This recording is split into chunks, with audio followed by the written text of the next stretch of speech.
नमस्कार दोस्तों, स्वागत है आपका मेरे चैनल राधा की आवाज़ में। चैनल पे नए हैं तो लाइक सब्सक्राइब ज़रूर करें।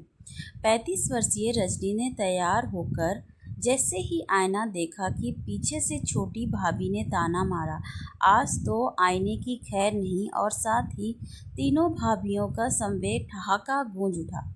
रजनी कुल 15 की थी जब उसने माँ बाबा को खो दिया था। अविवाहित भाइयों ने छोटी इकलौती बहन को सर आंखों पर रखा, पर भाभियों के आते ही स्थिति बदल गई। बेहद साधारण रंग रूप की रजनी गौर वर्ण भाभियों के सम्मुख और दब गई। ब्याह का भी कोई खास व्रत नहीं हुआ। एक आधा जगह बाद भी चली तो उसका सांवला रंग आड़े आ गया।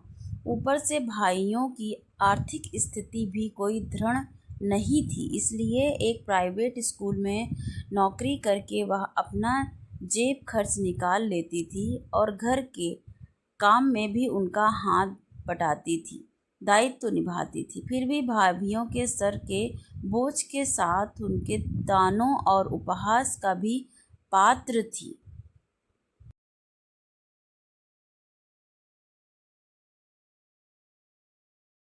हफ्ते भर पहले ही स्टेट बैंक के मैनेजर ने स्वयं उससे शादी का प्रस्ताव भेजा था। स्कूल आते जाते उन्होंने उसे देखा था, सीधी और शांत। आज वह चाय पर आने वाले थे। 44 वर्षीय राकेश विदुर थे, 50 साल के बच्चे के पिता। वह जानती थी कि राकेश को अब पत्नी से ज़्यादा अपने बच्चों के लिए माँ चाहिए थी, पर उसकी किस्मत तो समझौते की स्याही से ही लिखी गई थी। अरे रज्जो, जल्दी से चाय लाओ। बड़ी भाभी का स्वर गूंजा तो वह समझ गई कि वह आ गए हैं।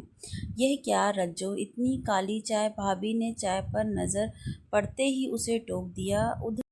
इधर बैठिए, आप खड़ी क्यों हैं? तभी सामने वाले बैठे एक बेहद शालीन से लगने वाले व्यक्ति ने कोमल स्वर में कहा, तो वह हड़बड़ा गई। बुआ, अभी तक आपने खाना नहीं बनाया? तब तक न जाने कहाँ से मझले भाई का बेटा भीतर आ गया। अभी बनाती हूँ, उसकी सहमी सी आवाज़ निकली ही थी कि राकेश ने कहा, अगर रजनी को आपत्ति नहीं है तो मैं आने वाले इतवार को विवाह करना चाहता हूँ। और हाँ, अब से खाना आपकी बुआ नहीं मम्मी बनाएगी। राकेश का लहजा नम्र होते हुए भी दृढ़ था। तब भाभी जी, मेरे विवाह तक मेरी अमानत आपके पास है, इसका ध्यान रखिएगा। रजनी, चाय बहुत अच्छी बनी है, मुझे ऐसी ही चाय पसंद है।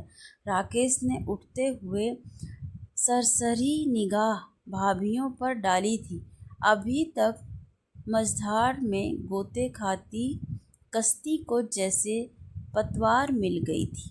धन्यवाद दोस्तों, ये छोटी सी कहानी आप लोगों को कैसी लगी कमेंट करके ज़रूर बताइएगा। Thank you so much for watching. Please like and subscribe to my channel.